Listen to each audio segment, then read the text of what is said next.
Tanaji सावंतांची entry अचानक झाली आणि बाजूलाही ते अति अचानकपणे निघून। तानाजी सावंत हे सध्या प्रतिनिधित्व धाराशिव जिल्ह्यातून निवडून आलेल्या मतदारसंघात करतायत, त्यामुळे सोलापूर जिल्ह्याच्या कार्यक्रमात त्यांचं पोस्टरवर फोटो छापण्यासारखं पक्षी पातळीवर कोणतंही कारण नाही।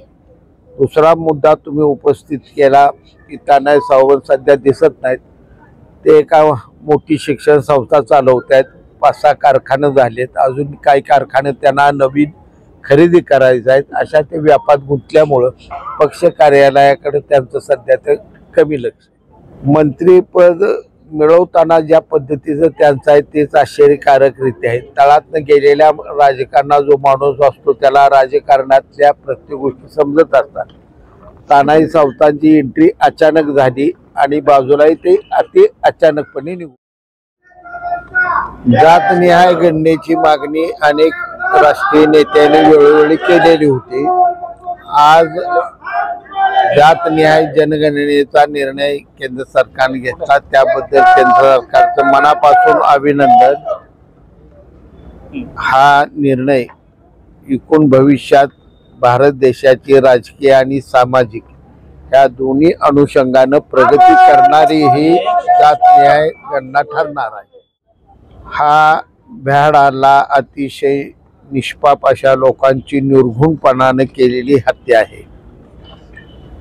याचं उत्तर निश्चितपणे भारत सरकार चोख देईल आणि या बाबतीत पंतप्रधान नरेंद्रजी मोदी साहेब यांच्या पाठीशी संपूर्ण भारतातील 140 कोटी जनता उभा राहिलेली आहे।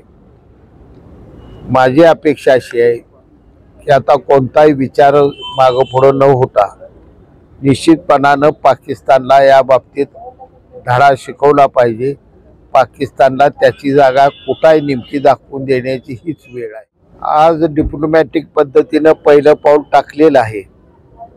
यावर अतिरेक्यांच्या बाबतीत पाकिस्तान सरकार नेमकी काय भूमिका घेते या बाबतीतच पुढचं पाऊल पडेल। पुढचं पाऊल युद्धाचं जरी असलं तरी त्यासाठी संपूर्ण देश तयार आहे, संपूर्ण भारतीय जनता तयार आहे।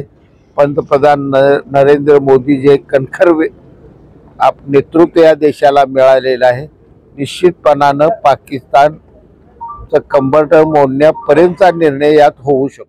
आता पहिलं विधान जे आहे ते शरदचंद्र पवार साहेबांचं झालेलं आहे। ते एका ठिकाणी भेटायला गेल्यानंतर त्यांचा त्यातून झालेला तो समज होता, परंतु ज्यावेळी त्यांना या समजापासून काही इतर फडणवीस साहेबांसारख्या आपल्या मुख्यमंत्र्यांनी जाणवून दिलं की धर्माचं विचारले गेले, त्यावेळी त्यांनी त्या बाबतीत स्वतःचे शब्द थोडेसे वेगळ्या पद्धतीने पाठीमागे घेतलेले आहेत आणि वडेट्टीवार यांनी जो मुद्दा उपस्थित केलेला आहे तो एक विनाकारण राजकारणात विरोधाला विरोध म्हणून निर्माण केलेला विषय आहे, असा अर्थ नाही।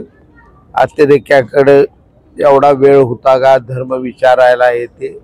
हल्ल्याचं वडेट्टीवारने नीट चित्रण पाहावं पुन्हा पुन्हा।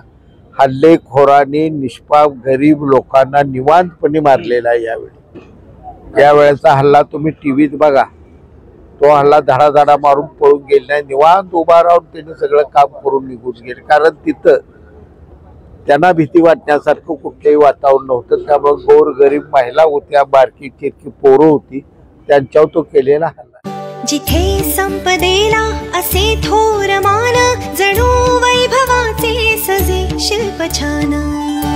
सुवर्णाची या ग्राहका नम्र राहे, असे सर्व भूमंडळी एक आहे। गणेश रामचंद्र आपटे, मंगळवार पेठ आणि लकी चौक, आणि आता नव्या अलंकारांसह नवे दालन, रामकुटी 7 रस्ता सोलापूर। गणेश रामचंद्र आपटे।